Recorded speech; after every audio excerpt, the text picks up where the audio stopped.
அன்புக்குரிய தேவனுடைய பிள்ளைகளே, ஆண்டவராகிய இயேசு கிறிஸ்துவின் நாமத்தினாலே இந்த காலை பொழுதிலே உங்களை நாங்கள் வாழ்த்துகிறோம். இந்த நாளுக்குரிய ஆண்டவருடைய வார்த்தையை நாம் வாசிப்போம். எபேசியர் 5வது அதிகாரம் 20வது வசனம். நம்முடைய கர்த்தராகிய இயேசு கிறிஸ்துவின் நாமத்தினாலே எப்பொழுதும் எல்லாவற்றிற்காகவும் பிதாவாகிய தேவனை ஸ்தோத்தரித்து, நம்முடைய வாழ்க்கையிலே எது நடந்தாலும் ஆண்டவரை ஸ்தோத்தரிக்கிற அனுபவத்துக்கு நேராக நாம் கடந்து வந்திருக்கிறோமா?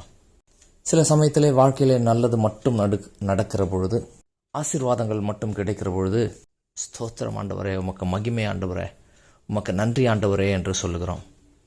அதே சமயத்தில் நம்முடைய வாழ்க்கையில் சில தீமையான காரியங்கள், நாம் விரும்பாத காரியங்கள் நடக்கிற பொழுது ஸ்தோத்திரம் என்று சொல்லுகிற அளவிற்கு நம்முடைய மனது பக்குவப்பட்டிருக்கிறதா என்று நம்மை நாம் ஆராய்ந்து பார்க்க வேண்டும்.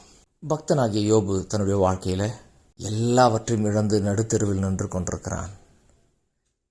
அந்த சமயத்தில் அவன் சொல்லுகிறான், கர்த்தர் கொடுத்தார், கர்த்தர் எடுத்தார், கர்த்தருக்கு ஸ்தோத்திரம். என்னுடைய தகப்பனார் அடிக்கடி சொல்லுகிறதான ஒரு நடந்த சம்பவம் எனக்கு நினைவுக்கு வருகிறது. ஒரு கர்த்தருடைய மனுஷன் இருந்தாராம். அவர் எது நடந்தாலும் ஆண்டவருக்கு ஸ்தோத்திரம் என்று சொல்லுவாராம். ஒரு நாள் அவர் வேலைக்கு வந்திருக்கிற சமயத்தில் அவர் உணவு கொண்டு வந்த டிஃபன் பாக்ஸை நாய் கொண்டு சென்று விட்டது. அவருக்கு சொல்லுகிறார்கள், உன்னுடைய உணவை நாய் கொண்டு சென்று விட்டது, நீ என்ன செய்ய போகிறாய் என்று சொல்லி. அவர் சொன்னாராம், கர்த்தருக்கு ஸ்தோத்திரம், ஆண்டவருக்கு நன்றி என்று சொன்னாராம். எல்லாரும் கேட்டார்கள், அவரை சுற்றி இருந்த நண்பர்கள், இதற்கு போயா ஸ்தோத்திரம் சொல்லுவாய் என்று சொல்லி. ஆம், எது நடந்தாலும் நான் ஸ்தோத்திரம் சொல்லுவேன். என் ஆண்டவருக்கு தெரியாமல் ஒன்றும் நடக்காது. நன்மை நடந்தாலும் தீமை நடந்தாலும் நான் அவருக்கு நன்றி சொல்வேன் என்று சொல்லி அவர் சொன்னாராம். உணவை நாய் கொண்டு சென்று விட்டிருந்தனால் இவர் வெளியே சென்று சாப்பிட்டு வருவதற்காக தன்னுடைய அலுவலகத்தை விட்டு வெளியே சென்று உணவு அருந்து விட்டு வந்தார்.